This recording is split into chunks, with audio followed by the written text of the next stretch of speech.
directed Coffee, I Like You a Lot. I'm Keegan Yule. I directed Jesse's Girl. My name's Caitlin Norton-Wyatt. I'm Ashley and Jesse's Girl. I wrote and produced it. Hi, I'm Sharon Mor. I'm the writer-producer for When We Are Right. I'm Clark Schaefer. I'm the writer-director of Silence. Dawn Fields, writer, director, producer, editor, Evie's Christmas Gift. All right, so obviously all these stories were a little different, at least compared to each other. But, you know, what I always like to ask is, what made you decide to tell the story that we just saw on the screen? So, Dawn, let's start with you. Well, I've always been fascinated with Christmas and zombies for some weird reason. I actually have a feature film in development called Zombie Elves, strangely enough. And so this was kind of planting a seed for that a little bit. But we really just did it kind of as a little Christmas card to send out to everybody online. We'll be releasing it online this Christmas for free, just to say hi from Palm Street Film. So that was really the main inspiration. Nice. Mine comes from a lot of Catholic guilt and the voices in your head. All that, just that tug of war that you have with yourself, and so I'd say that's the main inspiration. Okay. Yeah. Sharon?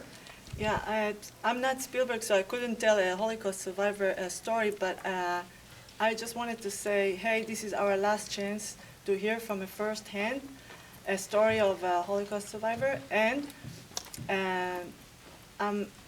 I just teach myself how to, I read a lot of books about reincarnation and stuff, and most of my film's gonna be around this area of soulmate and why we reborn again to the same family and having the same relationship with the same people over and over again.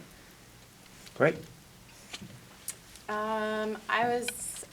I grew up in the Midwest, and I've had a lot of friends do things that they seem to know in their heart is wrong, and I wanted to explore that with this film. All right. And that's where we connected on it, because my parents got divorced, and they just shouldn't have been married to begin with. So big question of why do people stay with people? Why don't you listen to your gut instinct more when you get into something like that? My own romantic personal life inspired that, and just wanted to just kind of explore something that's a really common occurrence for all of us, trying to find the courage to, whether it's pursuing someone we're interested in or creating a film or anything like that. And making a silent film was interesting because I think that we don't always say what we're actually feeling, so I wanted to make a film that kind of explored what the truth of a real situation is in that case, and often our body is telling us what we should be doing. And, yeah. Great.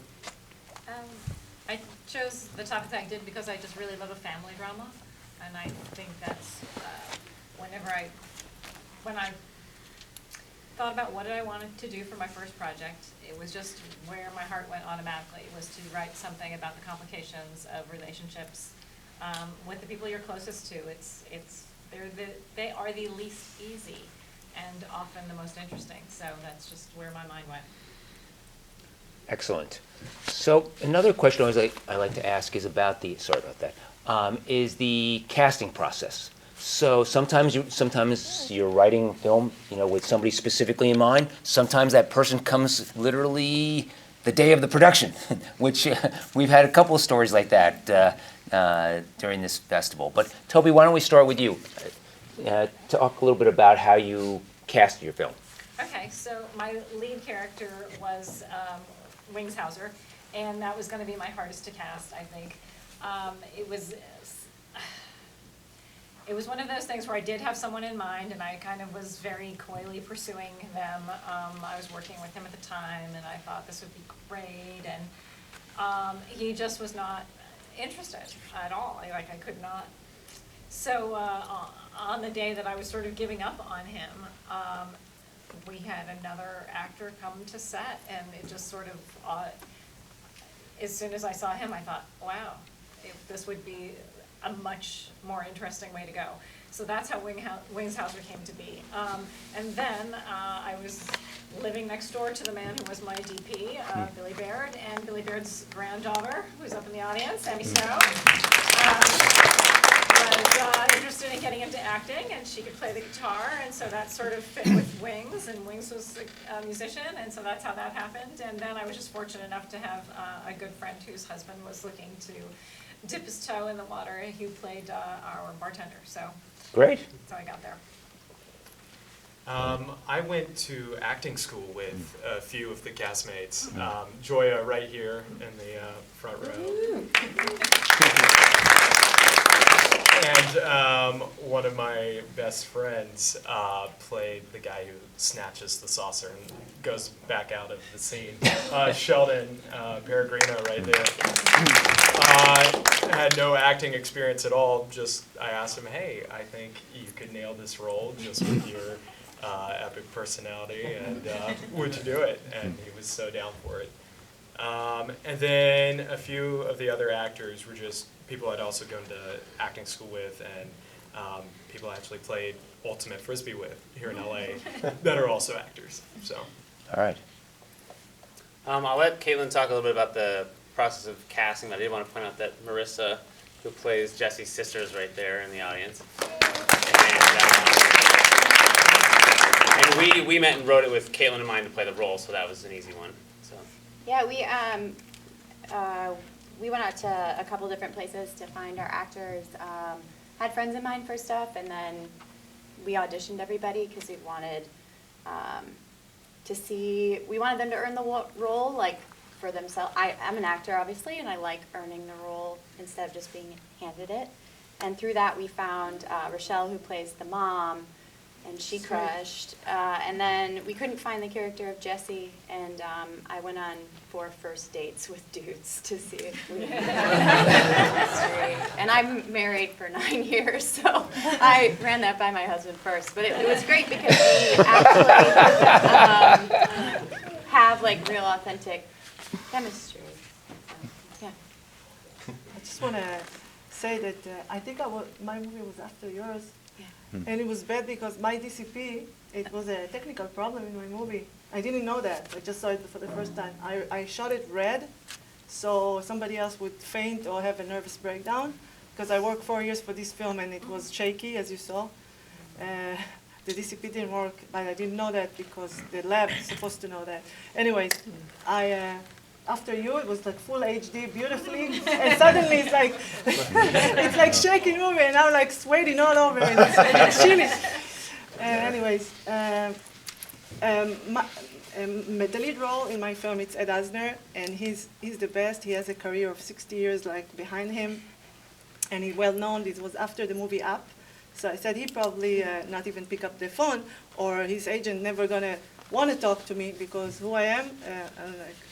I was a student back then, and I would like to tell a story that I put a tent in front of his house in Studio City and sleep there for a while, but this is not true. After a few months that I was calling back and forth and nobody answered, he suddenly picked up the phone and he said, okay, come over, I'm going to see the script. And I said, right now? He said, right now, yeah, right now. I gave him the script, and he was he didn't even say sit down. I was like shaking, standing in front of him. He was reading, and then he went to his library and he took out like a very heavy book, and he said, yeah, you can take it home for a few days and bring it back, because this is what happened to my father pretty much. And he said yes. And back then I didn't have much money, so it took 4 years for everything to